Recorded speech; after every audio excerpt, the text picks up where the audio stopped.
Hey guys, tonight we're stepping into the restless, neon-flecked streets of New York, where the steam rising from manhole covers smells faintly of roasted chestnuts and car exhaust, and where one man's name would someday carry more weight than the borough's tallest buildings. Picture Fulton Street in its rough-edged days, storefront gates rattling down at dusk, kids darting between stoops, and the air already thick with the kind of ambition that could turn dangerous if left unchecked. John Gotti is just a boy here, not yet the Dapper Don, but you can already see the steel in his stare, the measured swagger in his walk. It's the kind of confidence that makes you think he's either going to run the block or burn it down trying. You probably won't survive this if you stand in his way. So, before you get comfortable, take a moment to like the video and subscribe, but only if you genuinely enjoy what I do here. Tell me where you're tuning in from and what time it is for you right now. Now, dim the lights. Maybe turn on a fan for that soft background hum. And let's ease into tonight's journey together. The Fulton Street of Gotti's youth is a place of contradictions. Tight-knit neighbors who will loan you $1 for bread, but also turn a blind eye when someone's running numbers in the back room. For a young boy in a big family, survival isn't just about keeping your head down. It's about finding ways to make your mark early. Gotti watches the older boys with their slick hair and rolled-up sleeves, men who speak softly but are never interrupted. There's an unspoken hierarchy here. A street-level governance where a word from the right person can get a fence fixed or a debt erased overnight. John absorbs these signals like second nature. He notices how disputes are settled, not in courts, but over quiet talks in the shade of a corner store awning. He learns who to greet, when to keep his mouth shut, and how to make himself useful. It's not the kind of education you find in school books, but it's the kind that matters when your surroundings run on respect and reputation. His family's apartment isn't far from the center of this unpolished kingdom.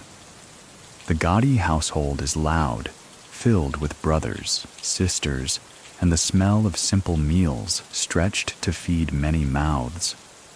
Money is scarce, but there's no shortage of stories. Relatives talking about the old country, neighbors spinning tales of small fortunes won and lost on a single bet. In the middle of it all, John sits quietly, storing away details, already thinking about the day when he'll make his own kind of noise in the city. The trains rumble overhead, graffiti tagged and full of faces from every corner of the world. New York in these years is unforgiving, but it's also full of openings for those bold enough to take them. And somewhere inside this young boy, beneath the worn jacket and street-scuffed shoes, there's a conviction forming that life will be lived on his terms and no one else's. The Gotti household in Queens is not a quiet place. It's a small apartment packed with siblings, laughter, arguments, and the constant shuffle of footsteps across worn linoleum. John is one of 13 children, which means space is at a premium, and privacy is a luxury no one can afford. The smell of home-cooked pasta often mingles with the faint scent of laundry drying on racks by the stove. It's the kind of environment that forges quick reflexes, verbal and otherwise. His mother, Fanny, is the anchor, firm, resourceful, and able to stretch a grocery budget like a magician pulling scarves from a hat. His father, John Sr., works irregular jobs, sometimes laboring in construction, other times driving trucks. The steady paycheck is a rare guest, and this teaches young John a truth that sticks with him. Waiting around for opportunity is for people who can afford to wait. In this crowded, chaotic household, competition is constant. For attention, for the last piece of bread, for a say in the TV dial. John learns early that being heard requires volume, but being respected requires timing. He develops a knack for stepping into conversations with just the right remark, a skill that will later serve him as much in back rooms as it does in street corners. Queens itself is a living classroom. Gritty sidewalks, corner delis buzzing with gossip, and stoops that serve as informal meeting halls for neighbors. The world here is layered. Shopkeepers who give you a little extra meat in the sandwich if you run an errand for them, older boys who teach you how to play stickball and slip a little slang into your vocabulary, and whispers about connected guys who don't seem to punch a clock like everyone else. Gotti watches, listens, and starts piecing together a quiet blueprint. He sees that influence isn't just about having money, it's about being someone people defer to without question. In the neighborhood, the men who have that kind of presence aren't city officials or policemen. They're the ones who stroll into a diner and find the best booth waiting, coffee already poured, and the check mysteriously vanished before it hits the table. At home, John's role as a brother shifts with the moment. Sometimes protector, sometimes instigator. He looks out for his younger siblings, but he's also not above stirring up mischief when boredom sets in. His ability to charm and provoke in equal measure is already well honed, a combination that will make him both magnetic and dangerous in adulthood. When money is short, he finds ways to contribute. Odd jobs, small favors for neighbors, even hauling groceries for tips. These small earnings aren't much, but they give him a taste of independence. More importantly, they show him how quickly cash changes hands in his world and how valuable it is to be the one directing that flow. By his early teens, the pull of the streets is undeniable. He's drawn to the energy, the unscripted drama, and the hierarchy that makes sense in a way school never does. It's here that the first threads of his future life start to take shape, though no one in the apartment, not even John himself, can quite see the outline yet. But the foundation is being laid, one overheard conversation and one street corner lesson at a time. By the time John Gotti hits his mid-teens, the streets have become more than a playground. They're a training ground. School, with its rigid schedules and dull lessons, feels like a slow march toward nowhere. The real curriculum is unfolding outside, in the alleyways and storefront shadows of Queens. Here, deals are made with a nod, favors are exchanged like currency, and a sharp pair of eyes can pick up more in an afternoon than a textbook could teach in a year. John starts small. Cigarettes lifted from delivery trucks, loose change won on street corner dice games, errands for older boys who don't ask questions but expect results. It's petty crime, yes, but it's also an introduction to a world where trust is measured in actions and silence is a virtue. He's careful, deliberate. If a job is risky, he learns the angles before stepping in. If someone gives him a warning, he listens, at least for now. The older guys notice. There's something about this kid who moves with quiet confidence, but doesn't mouth off like so many others. He's willing to work, but he's also clearly watching, learning, filing away details. That blend of humility and ambition makes him valuable. And in this world, being valuable is the first step toward being indispensable. At home, things remain tight financially. His father's inconsistent work means the family is always on the edge of shortfall. John doesn't complain, but he also doesn't hide his growing belief that the normal grind won't cut it. The math is simple. A week's pay at a legitimate job is less than what some of these street guys make in a single afternoon. Many people still think that this was the moment when Gotti's future path locked into place, though others argue he could have been swayed toward something else with the right influence. So what do you think? was the decision already made in his bones. One of his first semi-regular rackets involves gambling. He runs errands for men operating numbers, games out of candy stores and barbershops. Sometimes he collects slips, sometimes he delivers messages, and sometimes he just hangs around looking like he belongs. Even at this age, he understands that presence is part of power. If you're seen with the right people often enough, the neighborhood begins to treat you like one of them. The risks aren't lost on him. Police in the area know the faces that hover around these spots, and John is no exception. He gets stopped, questioned, and occasionally frisked, but he learns how to stay just inside the lines, never carrying too much, never admitting too much. This careful balance will serve him for years to come, until his ambitions push him far beyond these early guardrails. Evenings are often spent in local clubs, not the glamorous kind, but the ones where men sit over espresso and talk in low voices about money, territory, and who owes who. John doesn't always understand every detail, but he catches the rhythm, the way a disagreement can be smoothed over with a favor, the way debts can be collected without raising a voice. It's not about muscle, not really. It's about presence, timing, and the kind of authority that doesn't need to announce itself. By 17, John is no longer just another neighborhood kid. He's becoming a fixture in certain circles, the kind of young man who can be trusted to run a small operation and keep his mouth shut if things go sideways.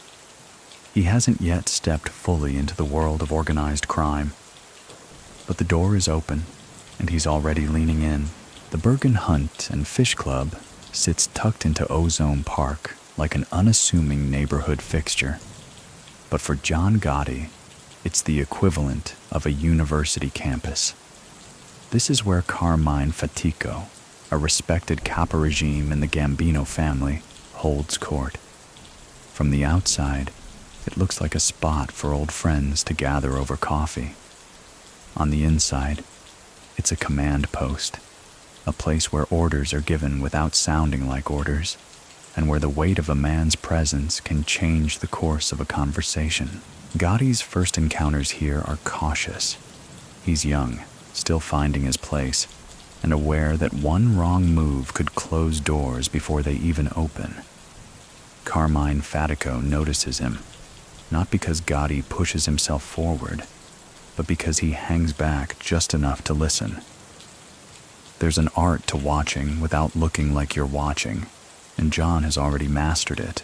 His tasks at first are mundane, running errands, picking up packages, keeping an eye on certain comings and goings, but every delivery, every quiet instruction is a test.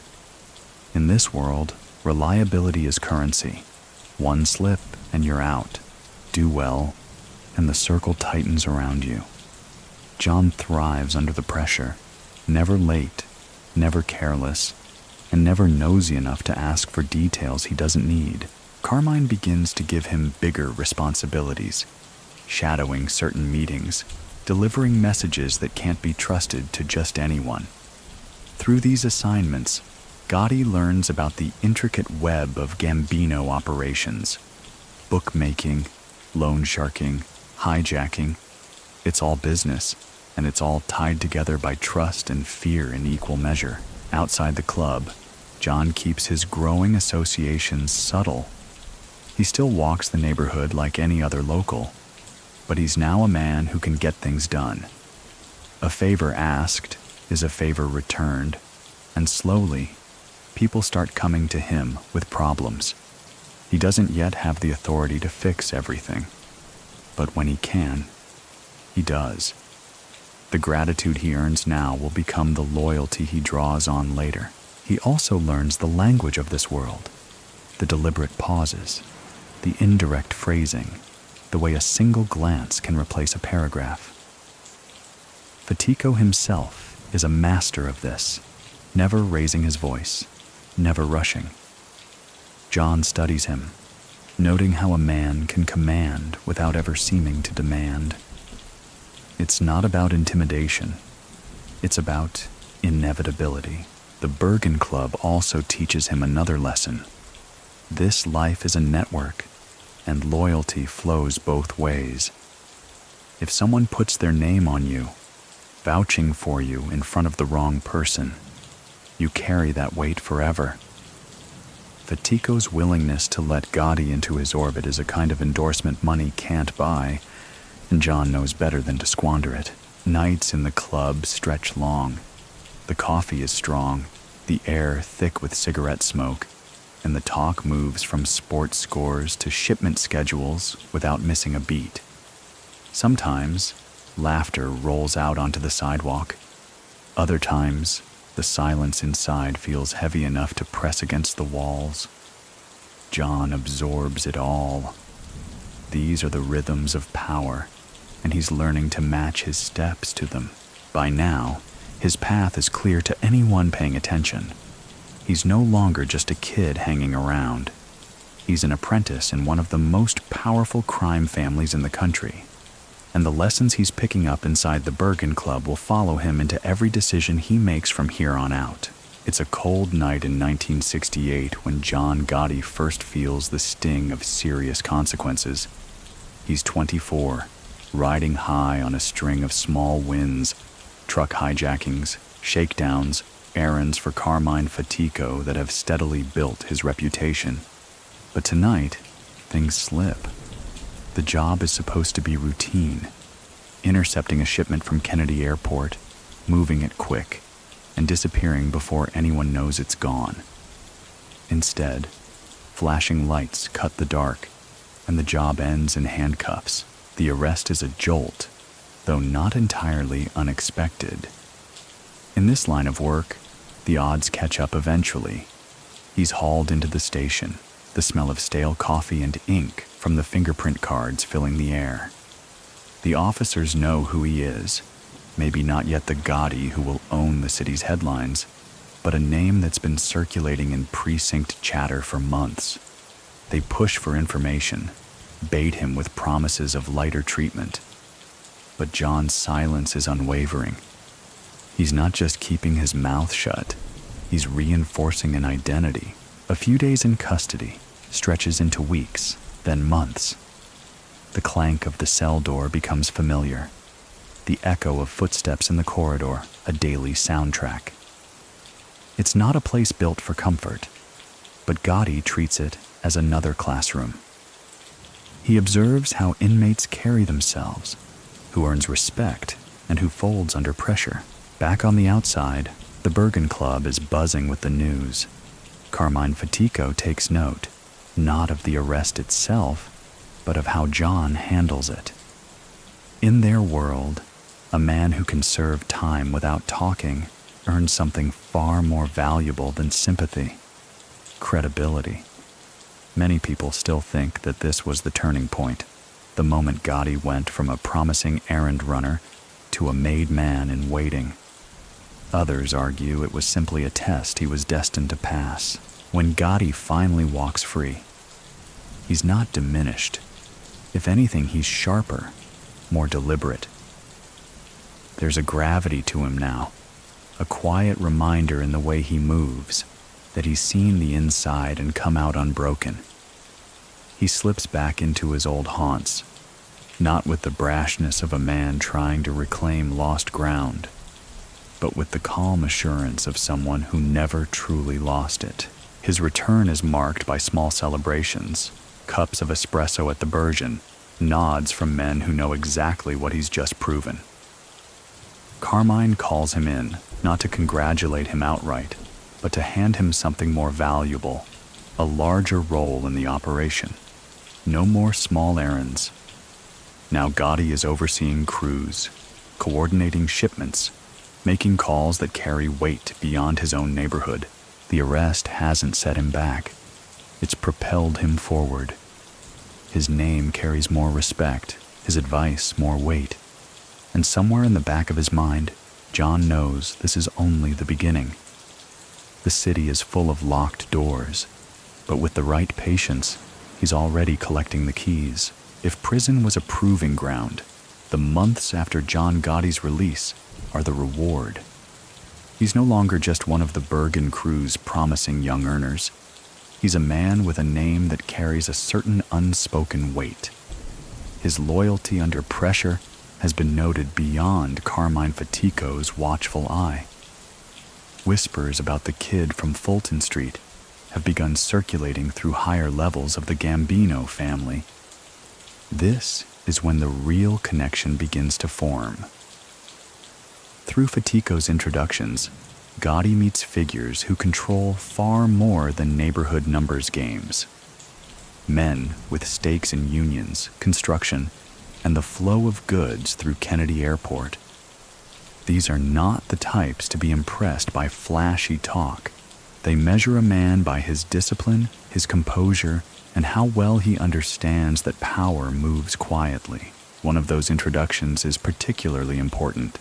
A man named Agnello Della Croce, underboss to Paul Castellano, and a legend in the family. Della Croce has an old-school presence, a mix of patience and menace that makes even seasoned soldiers tread carefully. For Gotti, meeting him is like stepping into the presence of a living blueprint for the kind of man he wants to become. Della Croce listens more than he speaks, and when he does speak, his words are simple, precise, and final. Through these connections, Gotti starts getting assignments with higher stakes. He's trusted with overseeing hijacking operations at the airport, a lucrative slice of the Gambino empire. The work is fast, risky, and profitable. Every successful job tightens the bonds of trust. Back at the Bergen Club, Gotti's role shifts. He's not just waiting for instructions anymore, he's giving them. Younger guys come to him for advice, for work, and sometimes just to stand in the glow of someone who clearly has momentum. He understands the value of these small audiences. Even in a casual conversation, he can send a message about who's in his favor and who's not. The streets notice the change. Shopkeepers greet him more warmly. Certain faces in the neighborhood step a little quicker to hold the door for him. He's becoming what he once admired in others. A man who alters the atmosphere simply by walking into a room. But with that rise comes the need for caution. The FBI is paying more attention to Gambino activities, and airport thefts are high on their list. John makes it a point to stay out of the spotlight. No unnecessary risks, no casual slips. At least, not yet. Still, it's impossible to hide entirely. A man's reputation grows whether he nurtures it or not, and Gotti's is now brushing against the upper levels of the family. Many people still think that without these early connections, especially Della Croce, Gotti might have remained a powerful neighborhood figure, but never reached the heights he did. Others argue he would have found another path upward, no matter who stood in his way. For now, though, he plays the long game. Every job done well, every word said at the right time, is another brick in the road that will lead far beyond Queens. By the early 1970s, John Gotti is moving in tighter circles, and the stakes are no longer small change rackets or neighborhood disputes. His proximity to men like Agnello Della Croce has opened doors to operations with real profit and real risk. The Gambino family is a vast machine, and Gotti is learning how each gear turns, the unions, the shipping routes, the gambling dens tucked behind legitimate storefronts. But climbing higher means proving more than loyalty. It means demonstrating that you can take on responsibility without flinching. Gotti's chance comes when a dispute flares over territory and loan payments in Queens. It's not his mess to begin with, but Carmine Fatico trusts him to handle it. The job isn't about muscle, though the threat of it hangs in the air. It's about restoring order without sparking a larger feud. Gotti approaches it methodically. He meets with both sides separately, listens more than he talks, and lets the tension breathe just enough to remind each party of the cost of pushing too far. When the settlement is finally reached, it's quiet and bloodless, the kind of resolution that earns nods from the old hands. For John, it's a confirmation. He can be trusted with problems that might explode in lesser hands. That same year, a new challenge emerges. Carmine Fatico faces legal troubles that will pull him away from daily control of the Bergen crew. In his absence, someone must keep things steady. The choice falls to Gotti, not officially as captain, but in practice, he's the one holding the reins. He keeps the money flowing upward, smooths over disputes, and ensures the crew's operations at JFK Airport run without interruption. This period also deepens his bond with Della Croce, who respects competence above charm. The underboss sees in Gotti a man who can balance street instincts with a disciplined chain of command. For Gotti, Della Croce's approval is worth more than any stack of cash. It's an investment in his future. Life at home is a contrast. Victoria DiGiorgio, his wife, provides a steady counterweight to his growing involvement in the mob. They have children now, and Gotti makes a point of keeping his criminal life out of the family apartment. He's protective, almost fiercely so, drawing a sharp line between the world he rules on the street and the one he returns to at night. Even so, his name is becoming a fixture in law enforcement files. The FBI and NYPD aren't blind to the man suddenly coordinating so much traffic through the Bergen Club.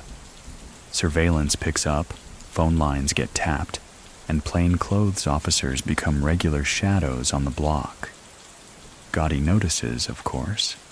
He doesn't slow down, but he adapts, changing meeting spots, using coded language, keeping his movements unpredictable. Many people still think that this era, holding the Bergen crew together in Fatico's absence, was the true beginning of Gotti's leadership career. The skills he sharpened here, the relationships he solidified, and the confidence he built would all set the stage for the moves that would eventually crown him boss. For now, though, he's content to keep building, one careful step at a time. The 1970s roll deeper, and with them comes the kind of challenge that can either cement a man's reputation or erase it. For John Gotti, the test comes in the form of prison, again, but this time, it's not a short stint. A federal indictment ties him to an airport hijacking ring, and when the verdict comes down, he's looking at several years behind bars. For some, that's the beginning of the end. For Gotti, it's an opportunity to show he can endure. Inside, he keeps his composure. He doesn't pick unnecessary fights, but he doesn't shrink either. He chooses his associations carefully, aligning with men whose respect is worth having. Prison politics are a dangerous game, but Gotti navigates them with the same instinct he uses on the street, knowing when to push and when to walk away. His loyalty to the Gambino Code remains visible to anyone watching. He takes the sentence without a complaint, without pointing fingers. Back on the outside, the Bergen crew operates under temporary leadership, but the absence is felt. Carmine Fatico remains in the picture, though his own legal troubles keep him distracted. Agnello Della Croce occasionally checks in on how things are holding together, but it's clear that without Gotti's hand on the wheel, the crew is running on muscle memory rather than momentum. In prison, John takes on the role of listener and observer. He trades stories with other inmates, gathering information on how different crews operate across the city. Sometimes it's idle talk. Other times, it's intelligence he files away for the day he's back in circulation. He sharpens his patience, learning that in this life, time served well can be as valuable as time spent making money. Victoria visits when she can, the kids in tow. Those moments remind him of the cost of the life he's chosen, but they also reinforce his determination. He's not going to be a man who fades away behind bars. When he gets out, he plans to return stronger, more connected, more deliberate. The guards take notice of his demeanor. He's not loud, not causing trouble, but he carries himself with an authority that's hard to ignore. Even in khaki prison clothes, there's a certain neatness, a deliberate way he straightens his collar or stands when addressed. It's a quiet statement. You can take away his street, but not his presence. After serving his time, Gotti walks free with no illusions about the world waiting for him. The law will still be watching, maybe closer than before. But the Gambino family hasn't forgotten him. If anything, his reputation has grown. Many people still think that his steady conduct during this stretch in prison was the real reason his later rise was so rapid. It proved he could take a hit, stay silent, and come back without losing a step. As he heads back toward Queens, toward the familiar hum of the Bergen Club, he's no longer just a promising soldier.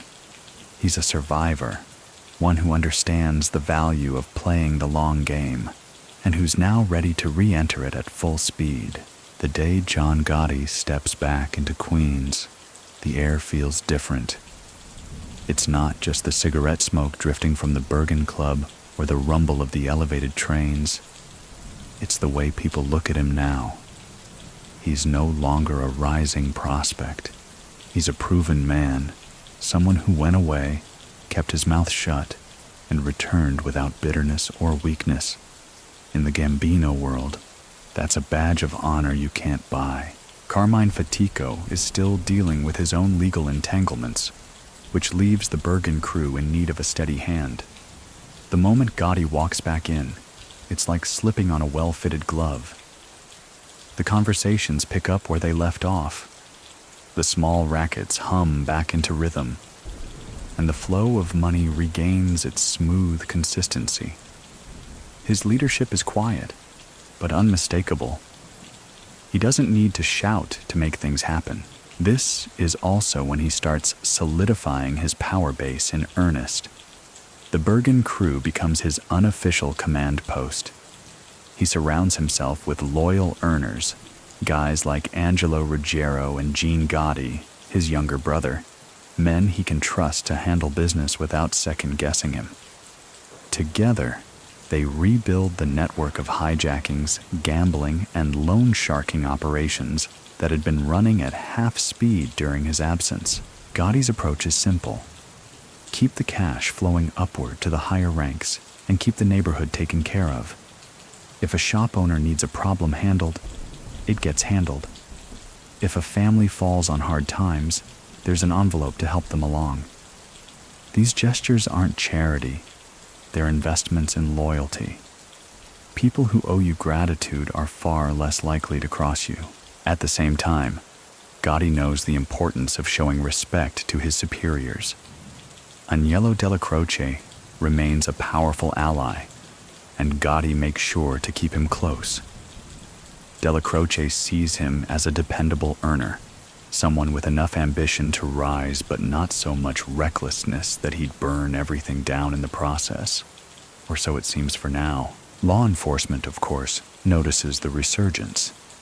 The FBI keeps the Bergen Club under intermittent surveillance, sometimes watching from parked cars, sometimes planting ears in nearby storefronts. Gotti adapts. Meetings are short, conversations vague, and sensitive business is handled away from obvious eyes. Many people still think that this was the period when Gotti transformed from a capable soldier into a true power player. The difference wasn't just in what he did. It was in how he carried himself. The crisp suits began to appear more often, the hair always combed to perfection, the way he moved through the streets as if he owned them. It wasn't about vanity. It was about projection. If you looked like a man in control, people would treat you like one. By the end of the decade, Gotti's influence in Queens is no longer confined to the Bergen crew. His name is moving upward through the Gambino ranks, whispered in the same breath as bigger players in the family. The streets may still see him as Johnny from the block, but within the organization, he's becoming something far more dangerous, a man on the cusp of real power. By 1977, the Bergen Hunt and Fish Club isn't just Gotti's headquarters, it's his stage. The place hums with the steady rhythm of phone calls, quiet exchanges, and the scrape of chairs as trusted men slide in for a word. On the surface, it's just another neighborhood hangout. In reality, it's the nerve center for a thriving power base in Queens. Gotti has turned the Bergen crew into one of the most productive units in the Gambino family. Hijackings at JFK are back to peak efficiency, gambling operations run like clockwork, and the loan business keeps a steady stream of cash moving upward. His leadership style blends the street charm of a man who grew up among his earners with the calculated control of someone who knows the weight of every decision. But the Bergen Club is more than a business hub. It's a symbol. Anyone walking past can see the cars parked out front, the well-dressed men slipping inside, the way conversations pause when someone unfamiliar passes the window. Inside, the air is thick with espresso and cigarette smoke, the laughter quick to flare, but just as quick to vanish when business is at hand. Gotti's network of loyalists grows. Angelo Ruggiero remains his right-hand man, loud, brash, and unafraid to throw his weight around, though John sometimes has to rein him in. Gene Gotti proves himself an efficient operator, reliable in keeping sensitive matters within the family. These men aren't just associates. They're extensions of Gotti's influence, carrying his name into places he doesn't even have to show his face. The balance between business and image is something Gotti manages with precision. He starts showing up more often in tailored suits, polished shoes, and perfectly combed hair. A deliberate choice that earns him the nickname, the Dapper Don, long before it hits the headlines. He understands that power is as much about perception as it is about muscle. Still, attention is a double-edged sword. Law enforcement surveillance tightens. Unmarked cars linger near the club. Agents with cameras tucked under their coats stroll the block. Gotti adjusts his routines, spreading meetings across multiple locations, and developing a knack for ending conversations just before they drift into dangerous territory. One incident during this time cements his growing legend. A local bookmaker finds himself short on a large payment, and the man he owes is ready to make an example of him. Gotti steps in, not to excuse the debt, but to broker a settlement that leaves both sides satisfied and avoids unnecessary bloodshed. Word spreads quickly. If John Gotti steps into your problem, it gets solved. Many people still think that his ability to negotiate under pressure, without a single raised voice, was what set him apart from other rising captains. By the close of the decade, Gotti isn't just the man running things in Queens. He's a bridge between the street earners and the upper floors of the Gambino hierarchy. The Bergen Club may be a small building on paper, but in practice, it's a fortress of influence. Every dollar, every handshake, every nod inside those walls is another step toward the bigger stage Gotti is already eyeing. Paul Castellano sits at the top of the Gambino family in the late 1970s, but his style couldn't be further from the street-bred instincts of John Gotti. Castellano prefers the quiet profits of construction kickbacks, white-collar schemes, and a distance from the mess of street violence. To the old guard, this is evolution. To the younger, more street-focused captains, it feels like a slow suffocation of the family's true muscle. For Gotti, This difference is more than just philosophical. It's personal. His loyalty still lies with Agnello della Croce, the underboss whose roots and instincts mirror his own. Della Croce is a man who understands that the streets aren't a relic of the past. They're the foundation that keeps the family's wealth flowing. Castellano's cold approach leaves men like Gotti on the edge of the inner circle, trusted for their earning power, but never fully embraced in the boss's vision. This simmering tension surfaces during sit-downs where Castellano's directives seem detached from the reality of street operations. The rules tighten, the spotlight on certain rackets grows harsher, and Gotti sees some of his moves slowed by the boss's caution. In his own quiet way, he begins to cultivate deeper loyalty within his crew and among other captains who share his frustration. The Bergen Club becomes a safe harbor for these grumbles. Over coffee and cigarettes, conversations tiptoe around open criticism, but never quite hide it. Gotti listens more than he talks, letting others voice their dissatisfaction, but he remembers every word and every name. It's not rebellion, not yet, but the map is being drawn. The discontent is amplified by the fact that Della Croce's health is beginning to waver. Many people still think that had Della Croce been younger and stronger, Castellano's grip on the family might have faced open challenge much earlier. For now, his presence keeps a fragile balance, with Gotti positioned firmly in the Della Croce camp. Gotti's role in this era is about patience. He keeps the Bergin crew profitable, strengthens alliances with captains who trust him, and maintains a respectful, if formal, relationship with Castellano. But beneath the polished suits and polite handshakes, he's cataloging the ways in which the family's direction could shift if the right moment came. One telling episode involves a lucrative hijacking opportunity at JFK. Castellano vetoes it outright, citing the risk of law enforcement attention. Gotti complies outwardly, but the loss of potential profit and respect in the eyes of his men doesn't sit well. Quietly, he resolves that the family's future needs a leader who isn't afraid to take calculated risks when the reward is worth it.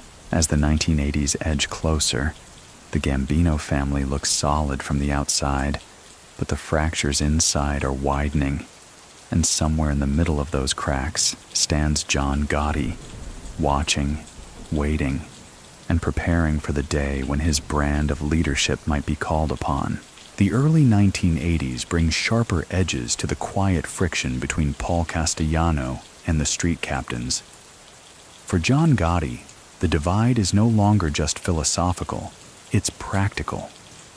Castellano's increasing distance from day-to-day street operations leaves gaps in decision-making, and Gotti knows that in the underworld, a gap is just another word for opportunity. Gotti keeps the Bergen crew humming, running hijackings, loan sharking, and gambling operations with clockwork precision. His men are loyal, his earnings consistent, and his influence stretches beyond Queens. Other crews begin to lean on him for problem solving, drawn to his ability to cut through disputes without unnecessary fireworks. The more he mediates, the more people owe him, not just money, but allegiance. Still, Gotti plays the part of the respectful subordinate when Castellano is in the room. He shakes the boss's hand, listens to his directives, and never openly contradicts him. It's a balancing act, keeping his own ambitions alive without giving Castellano reason to think he's plotting. The truth is, Gotti doesn't need to plot yet. He just needs to be ready. Then comes the incident that will mark the first major test of his judgment since taking unofficial command of the Bergen crew. The murder of James McBratney. It's tied to an earlier kidnapping plot, and Gotti's alleged involvement draws intense law enforcement attention. While the case is eventually reduced, it adds another layer to his reputation. many people still think that this was when Gotti's name began circulating more seriously among law enforcement task forces as a potential future boss, even if the idea seemed far-fetched at the time. Around the same period, Agnello Della Croce becomes increasingly ill. Gotti visits him often, both out of loyalty and out of recognition that the underboss's support is the backbone of his position. Della Croce's advice is simple but sharp. In this life, patience is power, and the man who waits for the right moment wins without firing the first shot. Meanwhile, the Bergen Club continues to operate like a fortress of routine.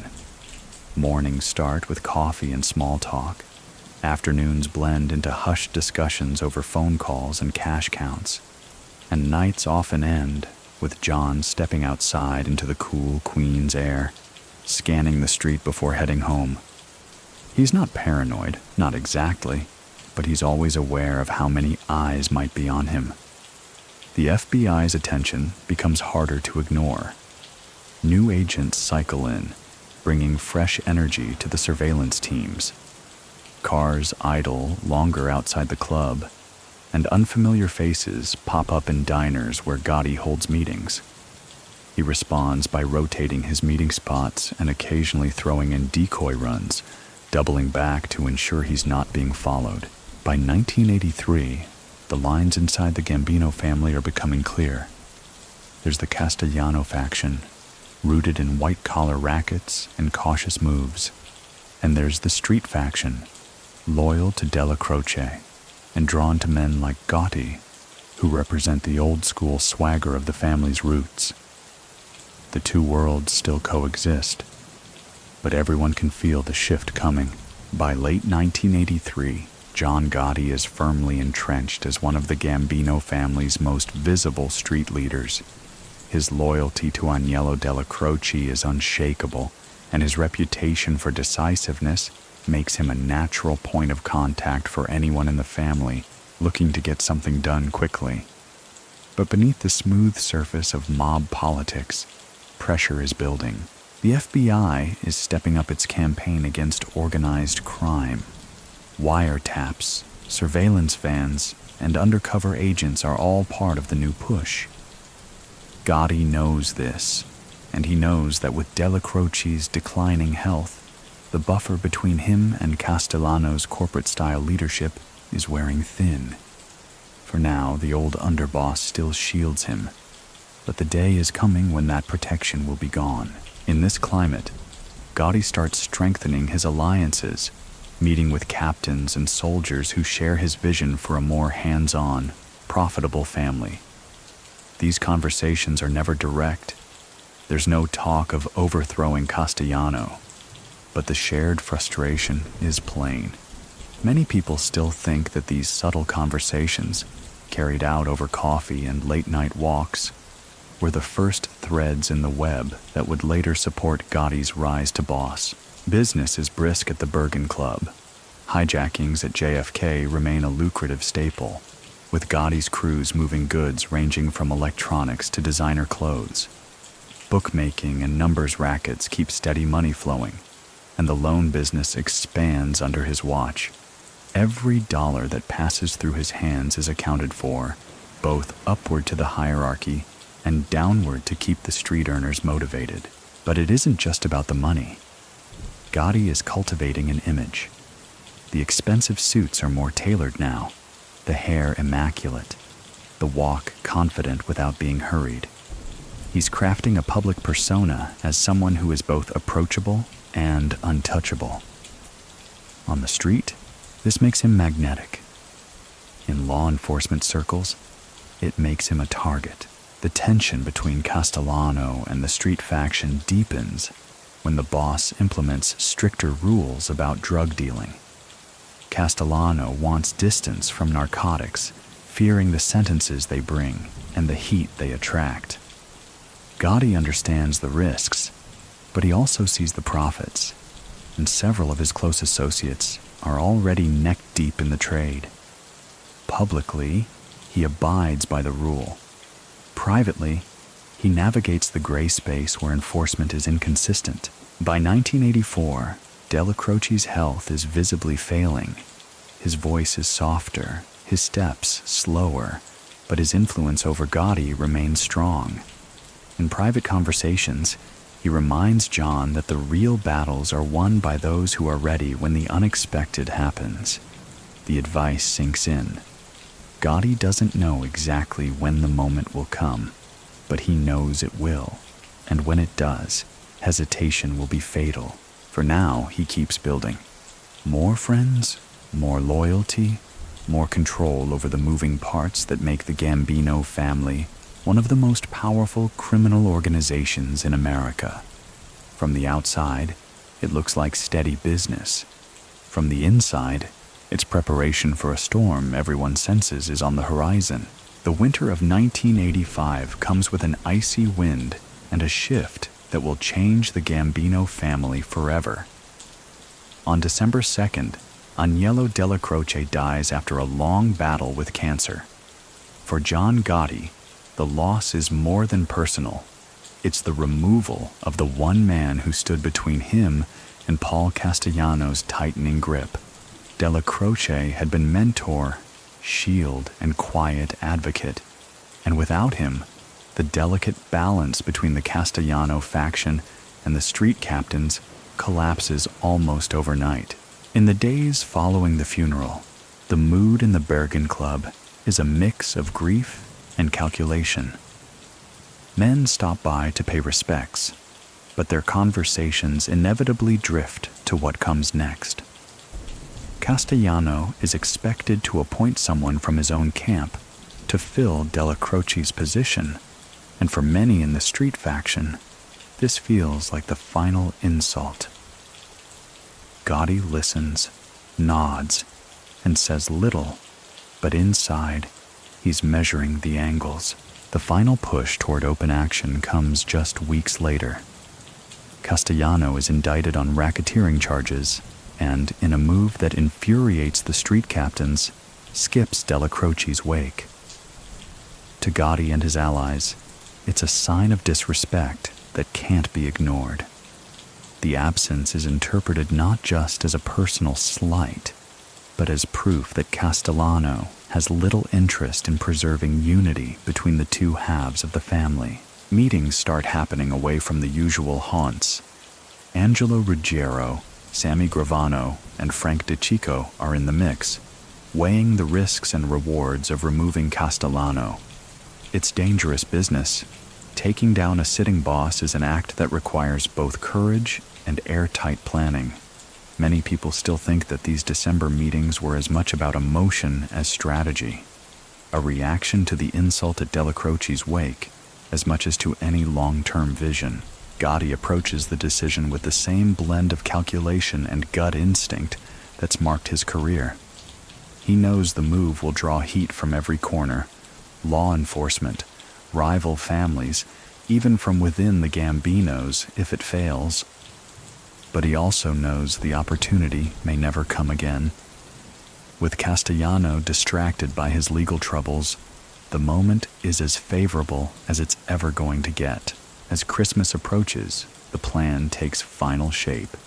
The target, Sparks Steakhouse in Midtown Manhattan, where Castellano is scheduled to meet with Thomas Bilotti, his newly appointed underboss. The date, December 16th, 1985. The method, quick, decisive, and public enough to send an unmistakable message. In the quiet hours before that night, Gotti moves like a man carrying two lives, the one he's still living and the one waiting on the other side of what's about to happen. The city around him is decked in holiday lights, oblivious to the storm about to hit. Inside the Bergen Club, the talk is subdued, the stakes understood without being spoken aloud. If the plan succeeds, everything changes. If it fails, John Gotti's name will vanish from the streets, buried under a lifetime sentence or worse. December 16th, 1985, is a night New York will never forget.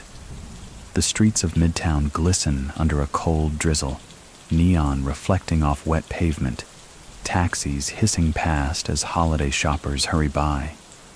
Inside Sparks Steakhouse, Paul Castellano is expected for dinner with his newly appointed underboss, Thomas Bellotti.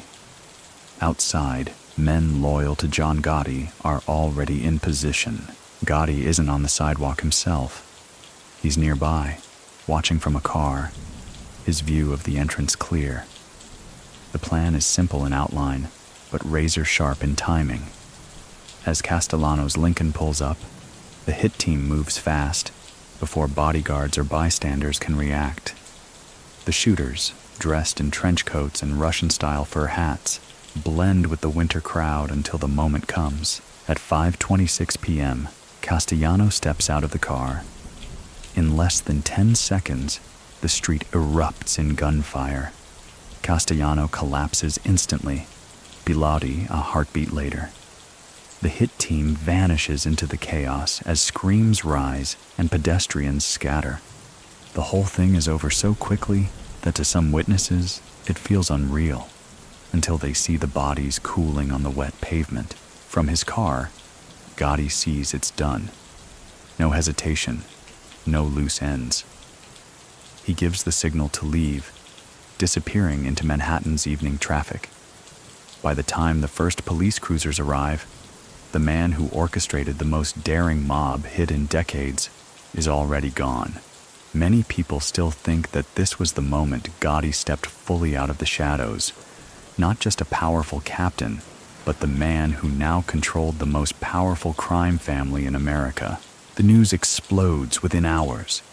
Headlines scream of the brazen execution. Reporters swarm the scene, and law enforcement scrambles to piece together what happened. Inside the Gambino family, there's shock, but also an unmistakable shift in posture. The street captains, long restless under Castellano's reign, rally to Gotti. His move was risky, but it spoke directly to their frustrations, and it worked. In the days that follow, Gotti moves swiftly to secure his position. He meets with key captains, consolidating loyalty and smoothing over any flickers of dissent. The Bergen Club becomes a hive of activity, its doors swinging open to men who now see it as the headquarters of the new era. Gotti's confidence is unshaken. If anything, it's sharper. He knows the FBI will be coming harder than ever, but he also knows the organization is united behind him in a way it hasn't been in years. For the public, his name now has a new ring to it. Dangerous, decisive, untouchable. For law enforcement, it's a red flag in bold letters.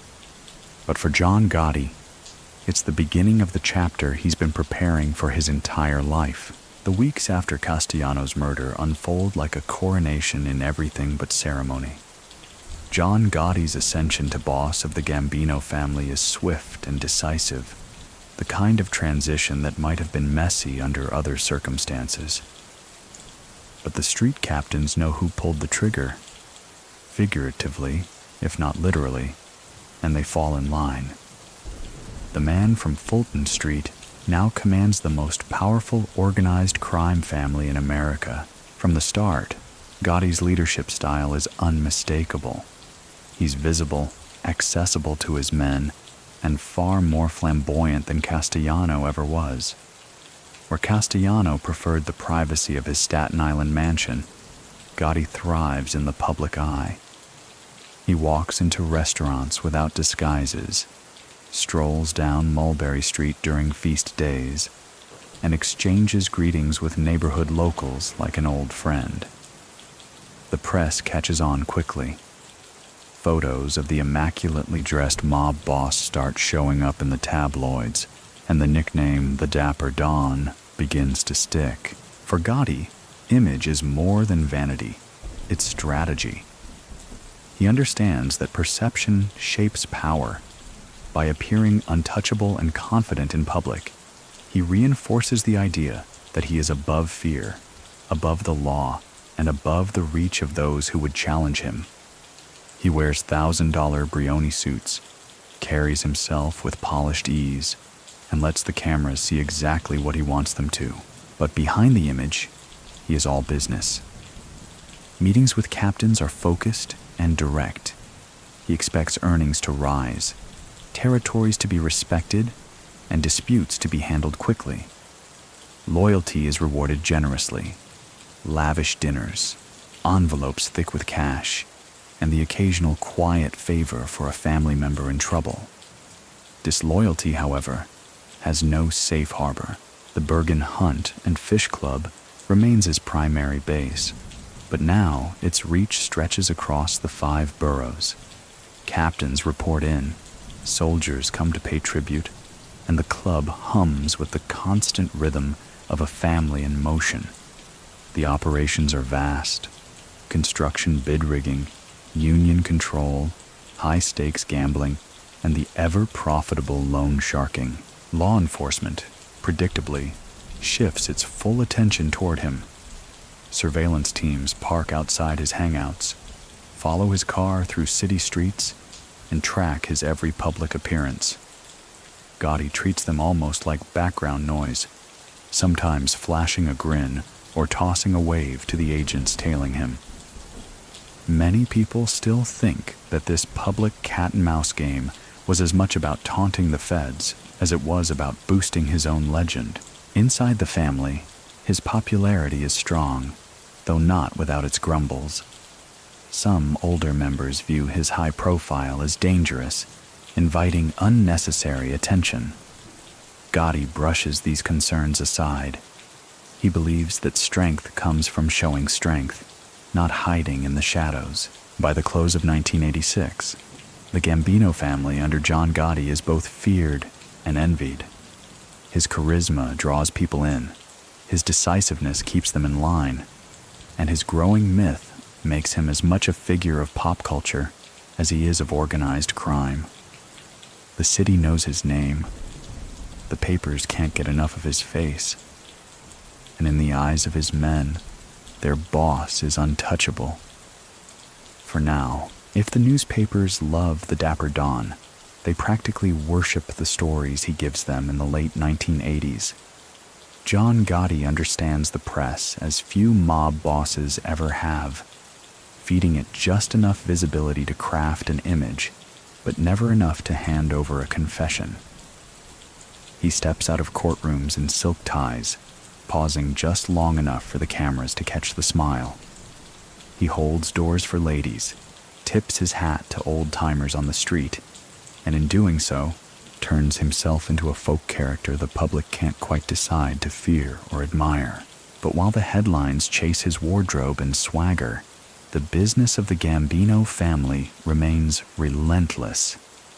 Gotti keeps the money flowing through rackets that span the city: labor union manipulation, construction bid fixing, trucking, and high-stakes gambling. The profits are immense, and under Gotti's watch, the family's earnings rival the peak days of Carlo Gambino himself. He rules with a mix of generosity and precision. A loyal captain can expect expensive gifts, dinners at the city's best restaurants, and the kind of backing that makes problems disappear. But a man who cuts corners, holds back tribute, or disrespects the chain of command will find himself frozen out, or worse. The message is simple. Loyalty isn't optional, and betrayal is final. His inner circle, Angelo Ruggiero, Frank DeCicco, and later Sammy Gravano, becomes the machinery of his rule. Ruggiero handles much of the street talk. DeCicco manages delicate interfamily dealings, and Gravano, a sharp and calculating earner, grows increasingly trusted. Gotti keeps them close, but never so close that they forget who is in charge. The FBI, meanwhile, escalates its efforts. They trail him to dinners, plant bugs in meeting spots, and assign full-time teams to follow his movements. Gotti responds with a blend of caution and mockery, changing meeting locations without notice, using walk-and-talk conversations to avoid microphones, and occasionally stopping mid-block to wave at the agents shadowing him. Many people still think that this constant needling of law enforcement was as much psychological warfare as it was street theater. In the neighborhoods, his public persona only deepens. Shopkeepers tell stories of him covering a struggling business's rent or helping a family pay for a funeral. Whether these gestures come from genuine sentiment or calculated politics, they have the same effect. The streets see him as their man, someone who protects his own. Still, cracks begin to form. The high-profile lifestyle that fuels his myth also feeds law enforcement's determination to bring him down. Some within the family whisper that too much attention is dangerous, that his court appearances and media coverage are drawing heat on everyone.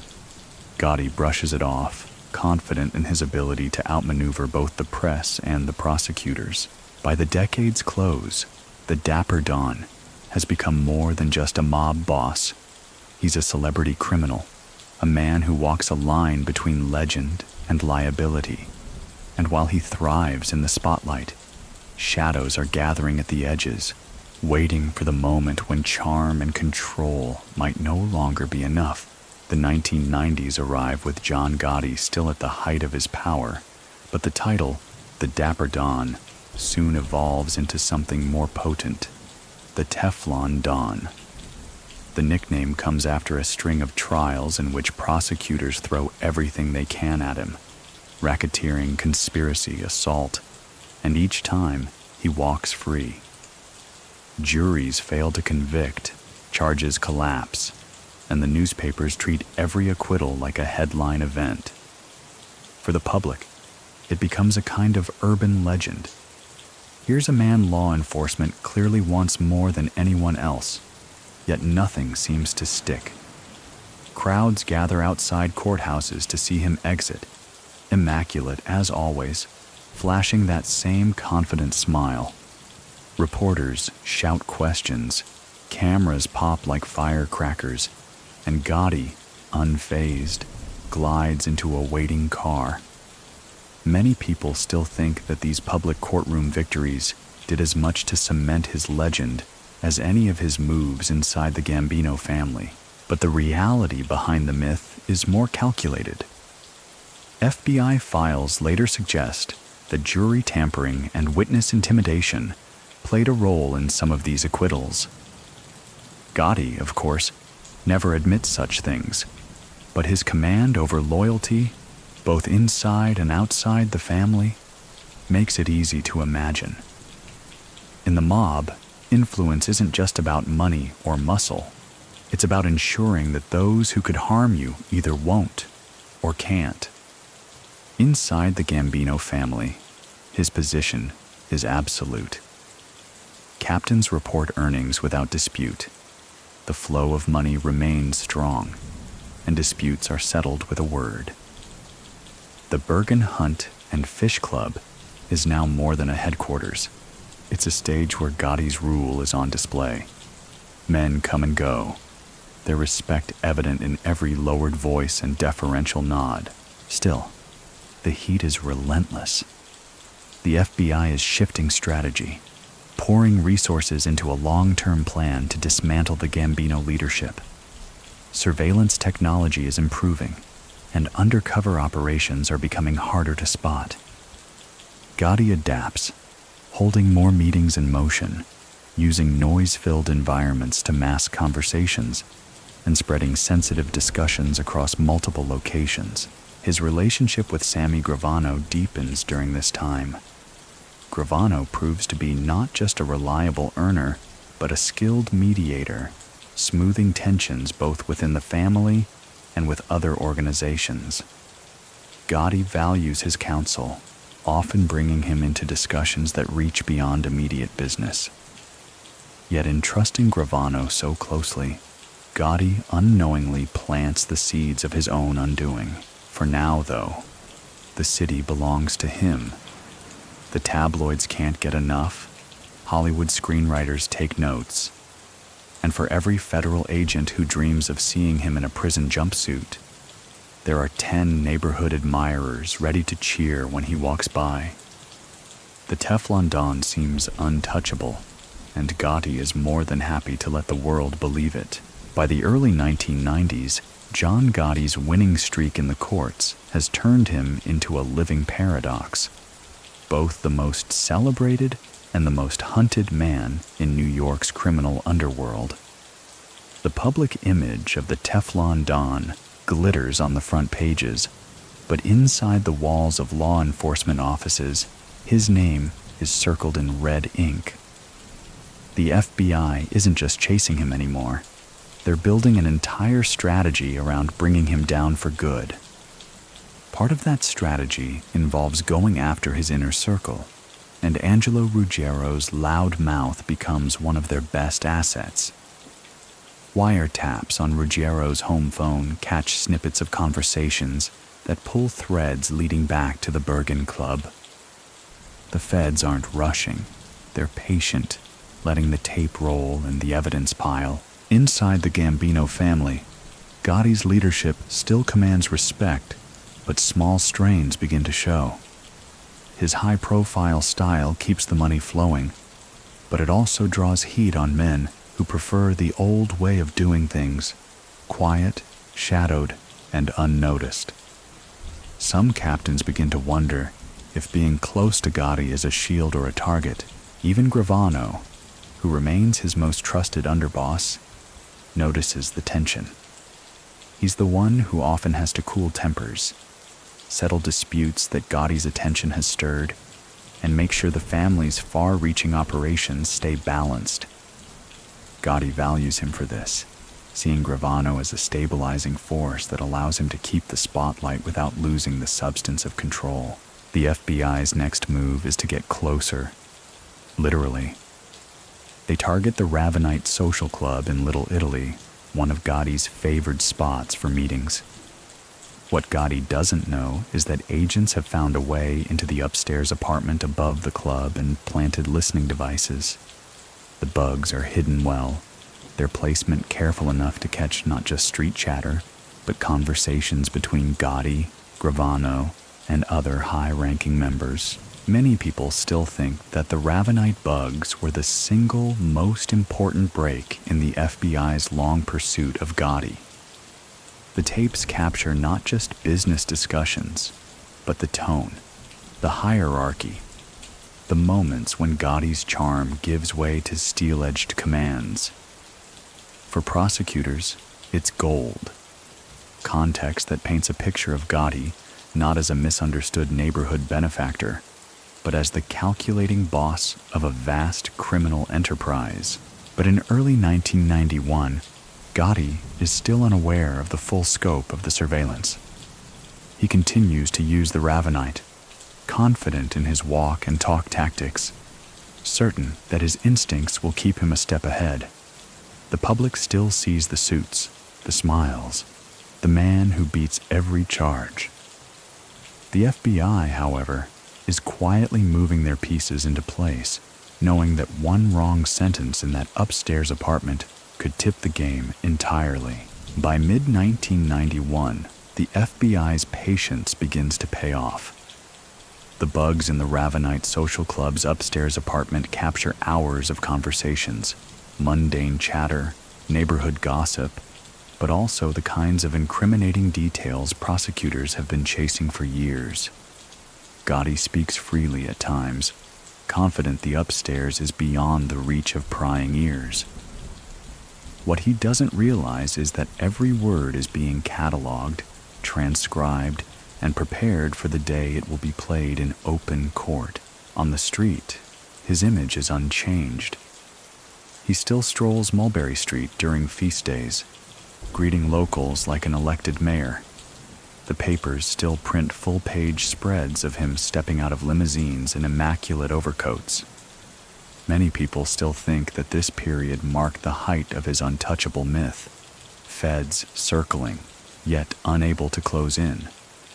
What they couldn't see was how close the jaws were to locking shut. Sammy Gravano remains at his side, the two men often seen together in public.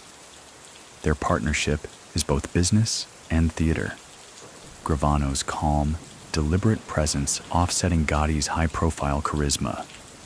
Inside private meetings, Gravano handles logistics, ensures captains meet their quotas, and keeps disputes from boiling over. To many in the family, they seem like a perfect balance of brains and presence, but the cracks are beginning. Surveillance doesn't just capture Gotti's voice, it captures moments where he criticizes Gravano, questions motives, or makes decisions without consultation. To the FBI, this is more than mob gossip. It's leverage, a wedge they can drive if the moment comes to turn a loyal underboss into a witness.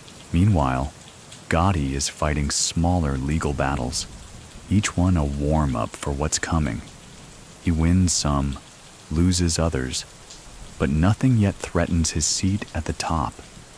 Each court appearance becomes another photo opportunity, another chance to reinforce the Teflon Don persona. He jokes with reporters, shakes hands with spectators, and leaves prosecutors grinding their teeth. The Ravenite remains his stage. Captains come and go, tribute is paid, and the sense of control is absolute, at least on the surface. The truth is that the FBI is now building a case that doesn't rely on hearsay or intimidated witnesses.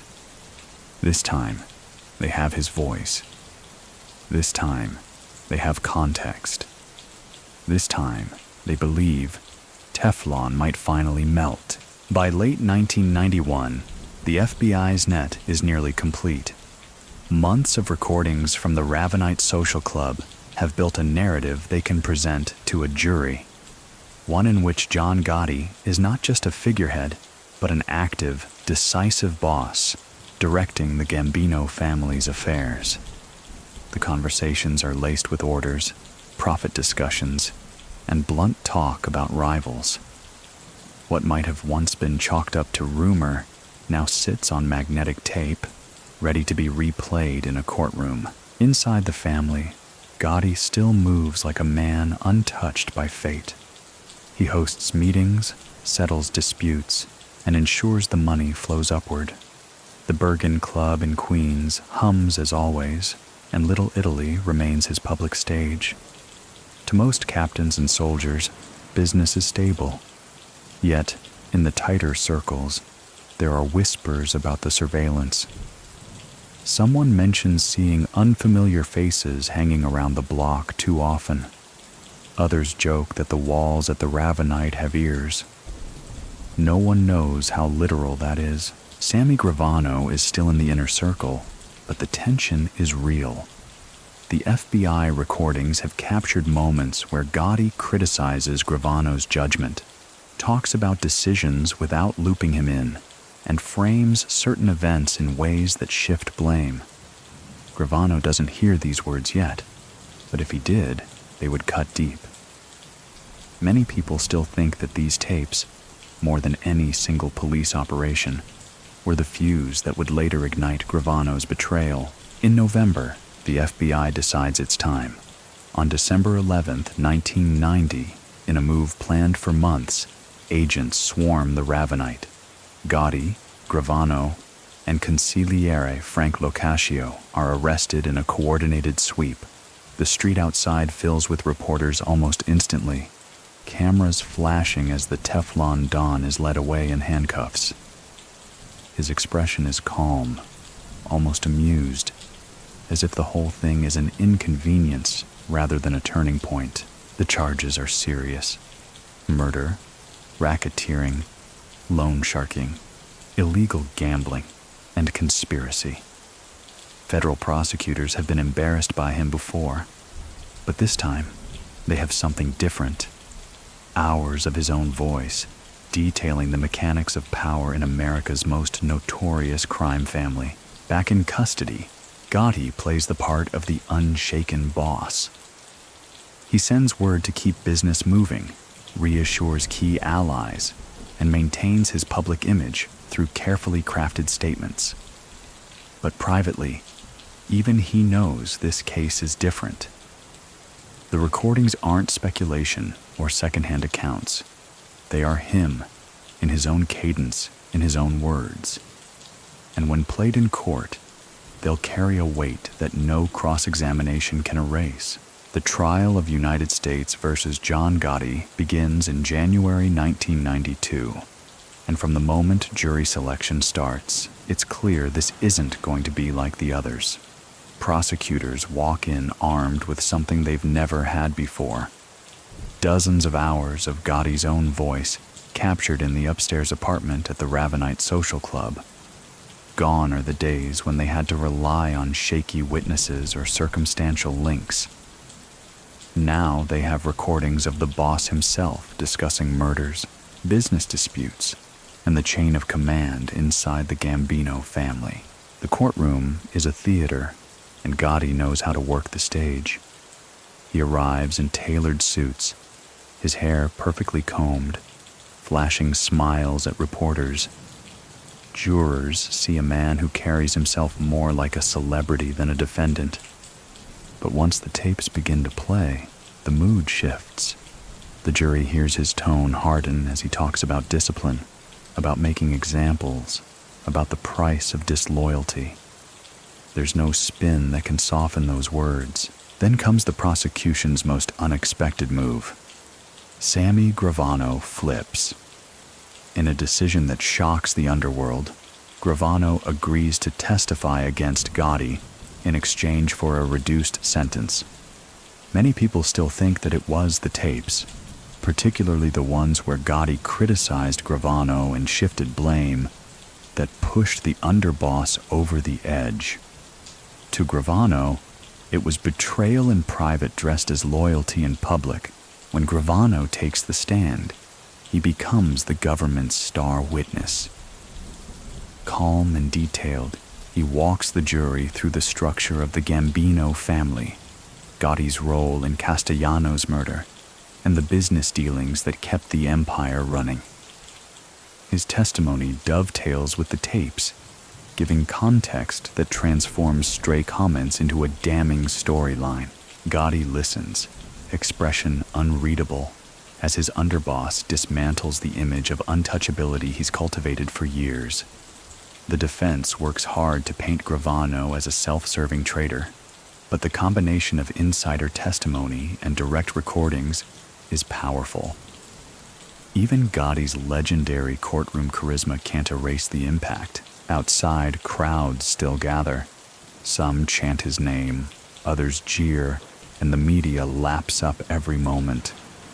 But inside, the trial is grinding toward a verdict that even Gotti's closest allies are starting to sense won't go his way. The Teflon Don's armor is beginning to crack, not because the feds finally found the perfect shot, but because someone from inside his own fortress handed them the bullets. On April 2nd, 1992, the verdict comes down. The courtroom is silent except for the clerk's voice reading out the charges: murder, racketeering, obstruction of justice, illegal gambling, loan sharking. Guilty on all counts. For John Gotti, the man who walked out of courtrooms for years without a scratch, the sound is almost surreal. Around him, the air feels heavier, the room smaller. The Teflon Don nickname evaporates in an instant. Now, he is simply an inmate awaiting sentencing. Prosecutors have achieved what once seemed impossible. The combination of Gravano's testimony and the Ravenite tapes has done what no previous case could: lock Gotti in place with irrefutable evidence. Many people still think that without Gravano, the tapes alone might have left just enough room for reasonable doubt. Others argue the tapes would have sunk him regardless. The underboss's betrayal only sealed the coffin. The media swarms outside the courthouse as Gotti is led away in chains. The same cameras that once captured him stepping out in Brioni suits now frame him in a plain detention jumpsuit, hands cuffed in front of him. His face is composed, but there's no grin this time. He knows what's coming. When sentencing arrives, the hammer falls hard. life in prison without the possibility of parole. It's as final as it gets. The judge's words are clipped, almost clinical, but they carry the weight of the government's years-long pursuit. Gotti doesn't flinch. He listens, nods once, and is led away. In the weeks that follow, the Gambino family scrambles to adjust. Frank Locascio is convicted alongside him, and with Gravano in witness protection, the family's upper ranks are gutted.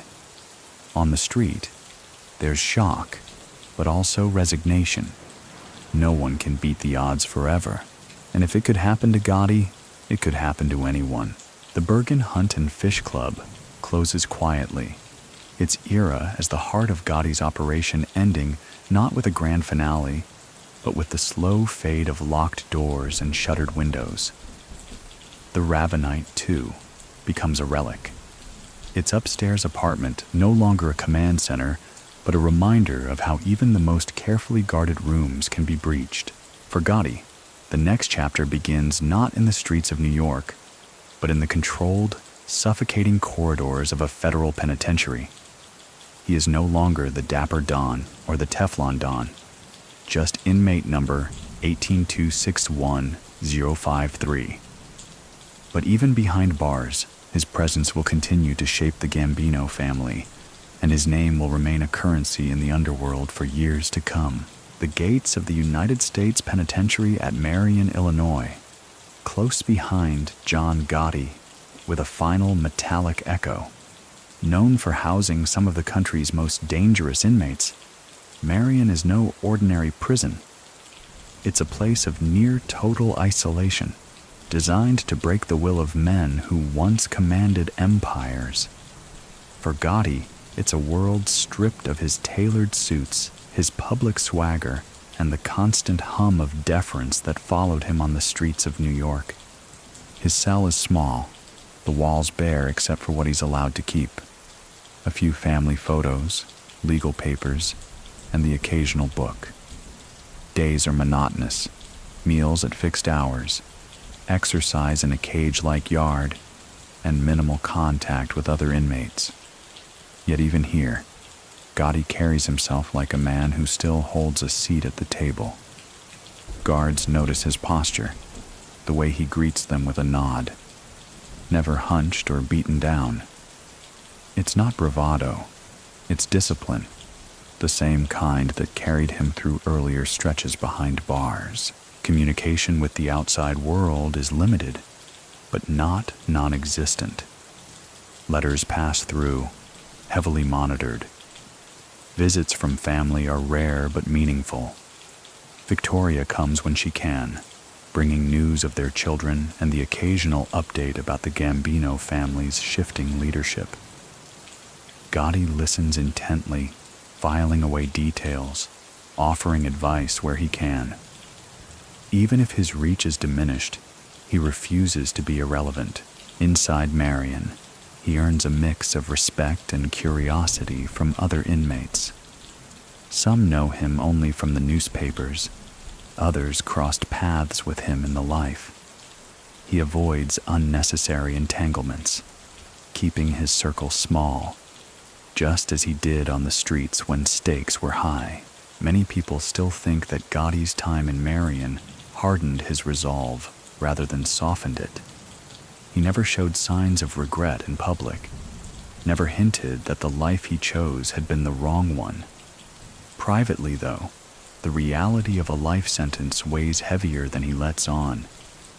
The absence of control, the inability to walk his own streets, the slow erosion of personal freedom. These are things no man can ignore forever, yet his name remains powerful beyond the walls. Stories of his trial, his reign, and even his style circulate in newspapers, books, and documentaries. For the public, Gotti becomes a symbol, part cautionary tale, part enduring myth. And for the man sitting in Marion's stark confines, that myth is the one thing the government can't lock away. Years pass in Marion, and John Gotti's world narrows to the length of a concrete corridor and the view from a small, barred window. Yet even within these tight confines, he refuses to fade quietly. His correspondence remains steady. His influence, though diminished by distance, still felt in subtle ways. The Gambino family has moved on under new leadership, but Gotti's name continues to carry weight, invoked in both reverence and warning. By the mid-1990s, his health begins to falter. First, it's minor. Occasional stomach pains, fatigue that lingers longer than it should. Prison doctors run tests, but it's not until later that the truth emerges: cancer. The diagnosis is grim. Surgery and treatment offer little comfort. The disease is advanced, and Marion is no place for recovery. Still, Gotti meets the news with the same stony composure he's shown for every other twist of fate. Family visits take on new significance. Victoria arrives more often now, sometimes bringing the children, now grown, to see their father. The conversations are quieter, stripped of the old bravado, though the love and loyalty remain untouched. They talk about ordinary things: weather, family milestones, the old neighborhood, circling around the unspoken truth that time is running short. Law enforcement, for its part, keeps him under the same tight restrictions until the end. No special favors, no easing of his sentence. Many people still think that, even in failing health, the government feared giving Gotti an inch, worried he might turn it into a mile. By June 2002, the fight is over. John Gotti dies at the age of 61 in the medical wing of a federal prison hospital in Springfield, Missouri. The official cause: throat cancer. News of his death spreads instantly, filling headlines across the country. Outside funeral homes in Queens, crowds gather, some to mourn, others to simply witness the passing of a man whose shadow stretched across decades. The funeral is a spectacle of its own. Rows of black limousines, floral arrangements spelling his name, and mourners lining the streets. For some, he was a ruthless criminal. For others, a folk hero who defied the system. In death, as in life, John Gotti remains a man impossible to define in simple terms. So now, with the last chapter of John Gotti's story written, the streets he once walked belong to memory. Picture them at night. Mulberry Street's glow dimmed, the hum of late traffic rolling over wet asphalt, and somewhere, a door closing softly in the dark. The man who once commanded attention with every step has left behind a silence only the past can fill. Gotti's life was a collision of image and reality, a blend of loyalty and calculation, of generosity and control. He was a product of the streets, yet shaped them in his own image, turning neighborhoods into strongholds and courtrooms into stages. And while his reign ended behind steel bars, his name lingers in the corners of New York like a shadow that refuses to lift. For the listener, it's easy to get caught in the myth, the sharp suits, the smiles for the cameras, the impossible streak of acquittals. But beneath the legend was a man constantly measuring every move, aware that in his world, survival was never guaranteed. Every handshake was a transaction, every favor an investment, every risk a coin flip between triumph and ruin. Tonight, as you let your eyes grow heavy, think of that quiet balance, the thin line between power and downfall, between the streets and the cell. Let the echoes of that world fade into the background hum, as steady and distant as the city's heartbeat.